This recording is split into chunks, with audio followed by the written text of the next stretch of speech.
안녕하세요. 경리사당의 강경기입니다. 오늘은 부스 8획을 한번 해볼까 합니다. 한번 잘 들어보시고 부스는 뜻을 담당하는 한자니까 이 한자가 들어가면 무엇과 관련되는구나 이런 의미를 좀 알고 계시면 됩니다. 시작할게요.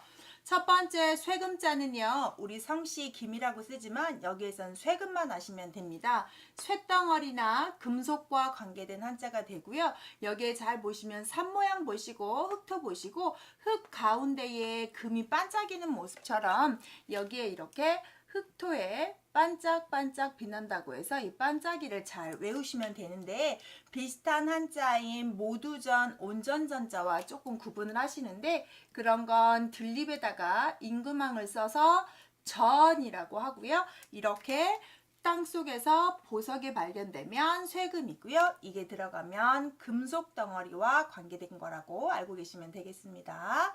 두 번째 긴장은 길다라는 뜻도 되고요.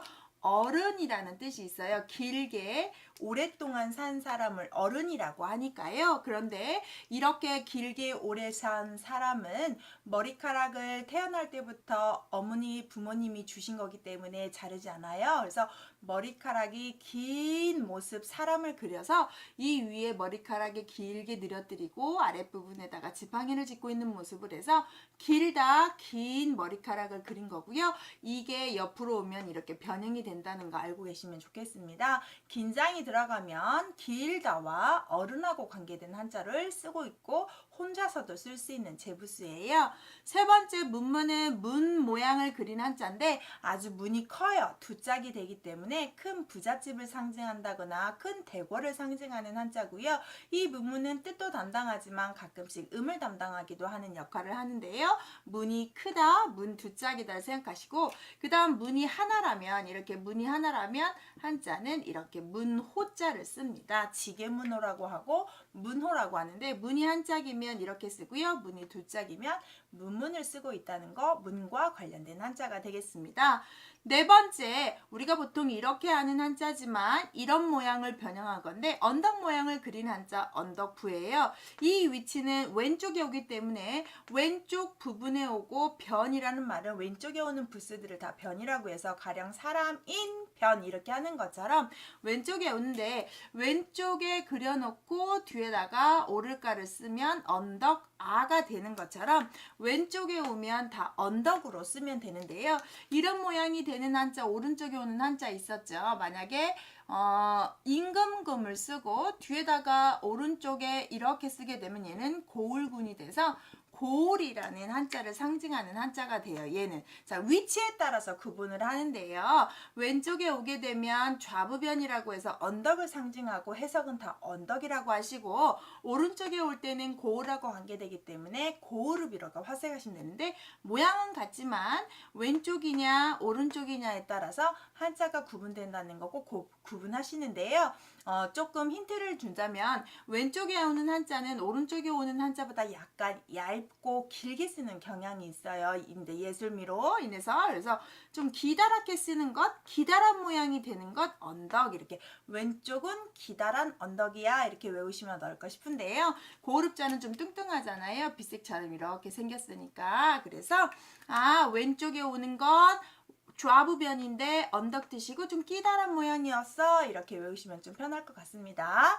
다섯 번째 미칠이라고 하는 건 원래 어디에 미치다, 도착하다, 이르다라는 뜻이고요. 위에 있는 한자는 손을 상징해서 손에다가 짐승 꼬리를 잡고 있는 모습이어서 끝까지 잡고 도착하다 그 짐승 꼬리를 손에 잡고 도착할 때까지 이를 때까지 짐승이 멈출 때까지 가더라 해서 어디 도착하다는 의미를 좀 하시면 좋겠고 손에 뭔가 잡고 있는 모습인데요. 미치다라는 말은 도착하다 되고 많이 쓰는 한자는 아니에요. 그래서 우리가 보면은 우리가 체포라든지 미칠 체라는 한자가 있어요. 잡을 체자 그럴 때 쓰는 한자가 되겠습니다.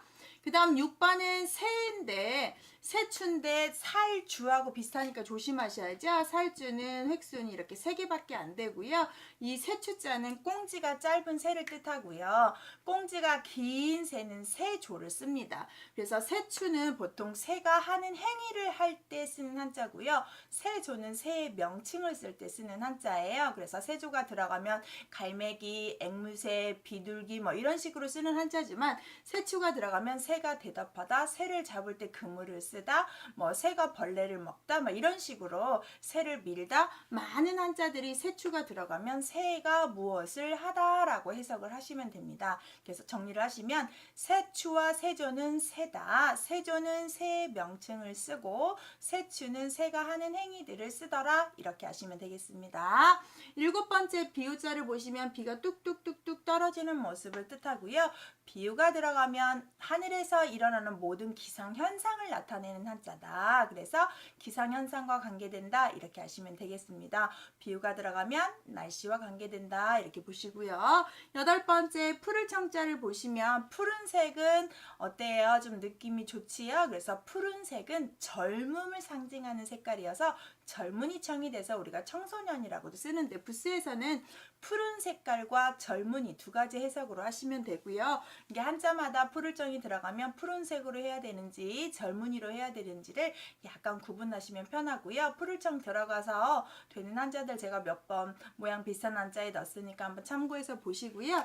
푸를청자는 저 같은 경우는 이제 뭐 아랫부분에다가 붉을단에서 온 한자다. 그래서 붉은 씨앗을 뿌렸더니 점점점 시간이 지나면서 초목이 생겨났다. 근데 생겨났더니 색깔이 푸른색이더라, 이렇게 해석하는 게 정설인데 가끔씩 저는 화분을 그려서 이렇게 화분에다가 새싹이 나는 예쁜 다육이 식물이 났는데 색깔이 아주 푸른색으로 이쁘더라 해서 이렇게 보셔도 되는데요. 보통은 붉은 씨앗이 자라나면서 푸른색이 된다라고 해석하는 경향이 있습니다. 마지막 파락의 9번 9번째인데요. 안일비자는 새 날개가 이렇게 펼쳐져 있는 것을 그린 한자인데요. 이 날개가 서로 방향을 다르게 하고 있다고 해서 서로 엇갈리다, 다르다라는 말에서 다를 비를 여기서는 아닐비로 했고요. 아니다라는 해석을 주지만 얘가 한자로 다시 결합을 할 때는 얘가 발음을 비나 배 발음을 하는 경향이 있어요. 뜻도 되지만 발음도 도와주는 한자고요. 아닐비는 이렇게 새 날개 모양에서 왔고 아니다인데 발음 역할도 하는 경우가 있더라, 이렇게 정리하시면 되겠습니다. 자, 파렉부스 정리했고요. 부스는 뜻을 담당하기 때문에 이 부스가 들어가면 이런 뜻을 할 거야 라고 예상하시고 발음도 줄 수도 있구나 라고도 오늘은 새롭게 배웠습니다. 다음 시간에는 구획을 하겠습니다. 이런 영상 계속 보고 싶다면 구독, 알림 설정, 좋아요 눌러주시면 제가 큰 힘이 됩니다. 감사합니다.